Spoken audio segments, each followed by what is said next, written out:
السلام علیکم۔ آج کی اس تحریر میں ہم آپ کو ایک جعلی عامل کے بارے میں بتاتے ہیں جس نے سارے گاؤں والوں کو پاگل کر رکھا تھا، اور اسی گاؤں میں ایک ہوشیار بچہ بھی رہتا تھا جس نے اس کا بھانڈا پھوڑ دیا۔ اس عامل کا بڑا چرچا یہ تھا کہ وہ روحوں سے بات کرواتے ہیں۔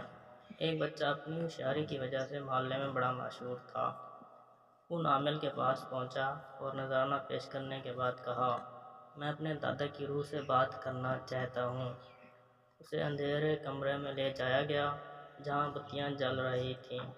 چند لمحوں کے بعد ایک بھاری آواز سنائی دی، کیوں آئے ہو برخوردار؟ قریب سے عامل کے چیلے نے ٹھوکا دیا، یہ تمہارے دادا کی روح بول رہی ہے، پوچھو کیا پوچھنا ہے دادا جان؟ بچے نے سر کھجاتے ہوئے کہا، مجھے آپ سے صرف پوچھنا ہے کہ آپ کی روح یہاں کیا کر رہی ہے جبکہ آپ کا انتقال ابھی نہیں ہوا۔ عامل اس لڑکے کی بات سن کر ہنسنے لگ گیا، اور لڑکے کی یہ بات سن کر دل ہی دل میں شرمندہ ہوا کہ لڑکا تو مجھ سے بھی آگے نکل گیا۔ کہتے ہیں کہ بچوں سے تو شیطان بھی بھاگ جاتا ہے، تو جعلی عامل تھا۔